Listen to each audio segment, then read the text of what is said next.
With the NBA season right around the corner, I wanted to talk about my NBA award predictions. Let's get into it. First off, we're going to start with MVP, and my MVP pick is Jason Tatum of the Boston Celtics. I don't think many people realize that Jason Tatum had a 30 points per game average last season. He also averaged just a shy under 9 rebounds a game as well, and I don't think many people realize that. Jason Tatum had a very good season last year, but he's ultimately my pick for MVP because I think he does repeat those numbers. But I just think he takes a little bit step further in his efficiency. I also think Boston finishes top 2 in the East, and wins obviously help with this award, as historically you have to finish top 4 to win the award. Obviously, there's been some outliers, but Jason Tatum, I think, will just ultimately keep scoring at will like he has been, but his efficiency will just take a step up and will ultimately lead him to being an MVP. Jason Tatum, drafted out of Boston, is what they imagined him becoming, and he's turned into everything that they could have hoped for. And you could possibly even a little bit more than what they were hoping for, to be honest. But this season, I think he stamps his approval as one of the best NBA players and wins his first MVP award. A dark horse for this MVP for me is Devin Booker of the Phoenix Suns. With the additions of Bradley Beal, they've also added Eric Gordon, Grayson Allen, Drew Eubanks. So they've added some key role players as well. And this team is a lot deeper than people want to give them credit for.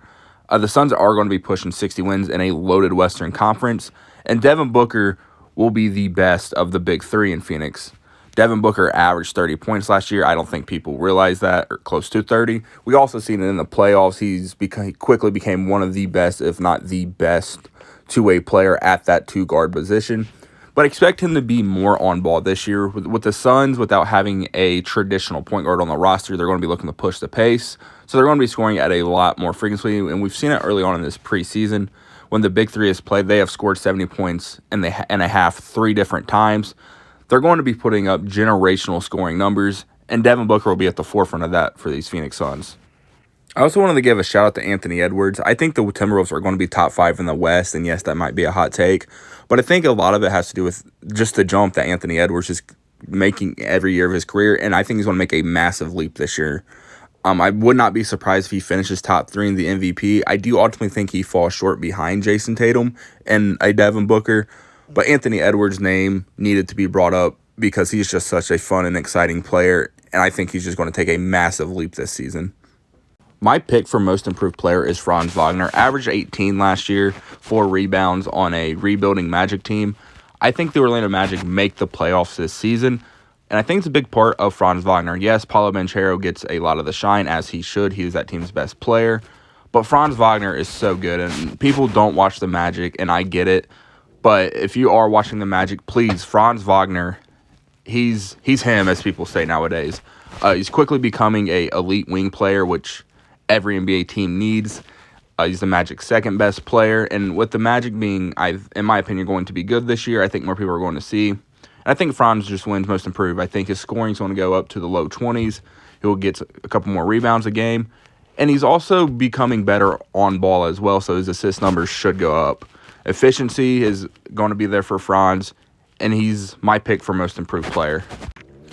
Another player I think could win it is Jordan Poole. And I think it's just reputation-based. His reputation is in the gutter because of everything that happened this last season in Golden State. But he's still a 20-point-per-game scorer. And in Washington, outside of Kyle Kuzma, there's no one else is going to be taking that many shots away from him. Jordan Poole can score at the best of them. We've seen this latest preseason game, and yes, it is preseason, but Jordan Poole in the league has scored. That's why the Golden State Warriors drafted him out of Michigan. And that's part of the reason why Washington traded for him, because he could be their go-to scorer during these rebuilding years. And potentially, you never know, could be a best player on a playoff team. If you're watching that, maybe that's what you're hoping for. But I think this year we see Jordan Poole averaging, well over 20 points, 24, 25 points per game. The efficiency should be there, but who knows with the amount of shots he's taken. I imagine he's going to take a lot of shots. But like I said, if they move Kuzma at the deadline, then there is no one in front of Jordan Poole in terms of the shot taking. Jordan Poole is going to put up numbers on what a lot of people think will be a bad Washington Wizards team. And most improved, everything you need award-based in the NBA, you need the narrative from the media. And if Jordan Poole is doing really good this season, he could get the media vote for MIP. My pick for Sixth Man of the Year is Malik Monk, and for 2 reasons. For this award's tricky. You got to guess who's going to be coming strictly off the bench, and Malik Monk will be doing that. And Malik Monk is a scorer, and that's really who this award goes out to. Malik Monk was one of the best players on the Kings last year on a team that has De'Aaron Fox and Domantas Sabonis. He came in, he was putting the shot up, and it was going in. Malik Monk had a really good year for a resurgent Kings team who looked to build upon on what they did last year. And Malik Monk is just going to continue to be that flamethrower off the bench. He's in a perfect role and a perfect system for him. He betted on himself signing with the Lakers 2 seasons ago for a league minimum, and he turned that into a nice multi-year long-term deal with the Sacramento Kings, and it's paying off for both sides. My dark horse for Sixth Man of the Year is Al Horford. He's going to come off the bench, but he's going to finish games.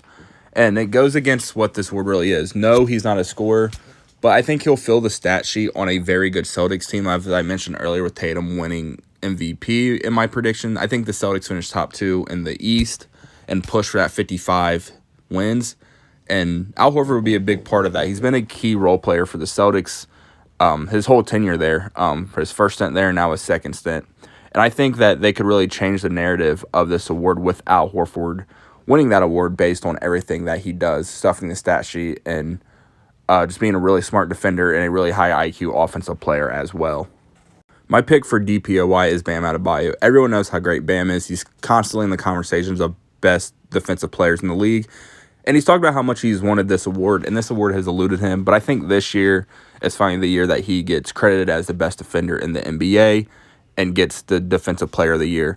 Miami is constantly winning, and he's a big part of that. Obviously, everyone talks about Jamie with them being their best player, but Bam is right there as well, and people give him his props. But I think this year is finally the year that he gets that stamp of approval from the media and the voters as the best defensive player in the league, and gets finally the DPOY that has eluded him for the last couple of seasons, to be quite frank. My 2 dark horses for Defensive Player of the Year, and you might think I'm crazy, are 2 rookies, Victor Wembanyama and Chet Holmgren. No rookie has ever won DPOY. The Spurs were horrific last year on defense, and Wemby's going to change that even as a rookie just because of him being so long and such a high IQ defensive player and just a great shot blocker. And the same thing for Chet, super long guy that can protect the rim, and I think both will bolster up their team's defensive ratings and their rankings. And I also think for Chet's argument, OKC, in my opinion, is finishing top 5 in a loaded West, and he will be a big part of it. Yes, as a rookie, it's hard to win an award like this, but I think these 2 players are so special that we could finally see some NBA history with these 2. Rookie of the Year, it's not really a prediction. I think everyone's picking Wemby, and for good reason. I do think Chet could also win it as well, but I think really those 2. Obviously, you have Scoot in Portland and the Thompson twins as well. But I think this award really is Wemby's to lose, and if he does lose out, I think it's because of Chet Holmgren.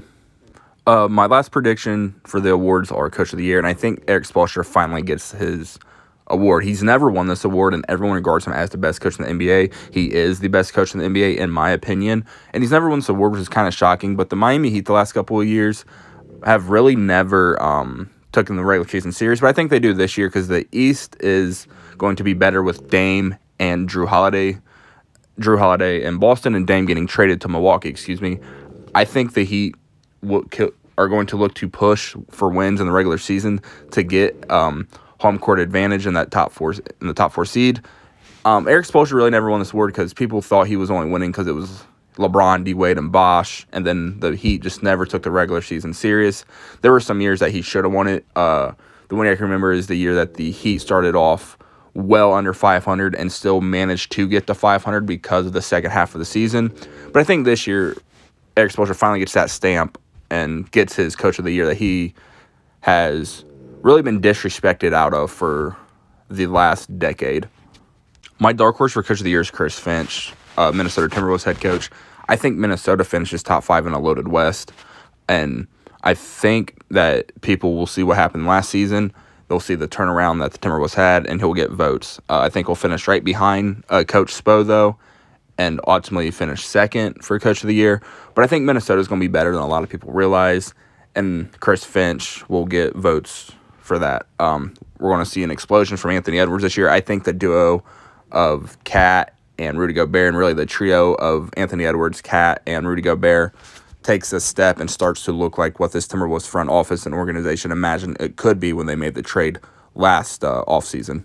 As always, thank you guys for watching. Please like, subscribe, and turn post notifications on. And let me know down in the comments, what are your NBA award predictions for this upcoming NBA season?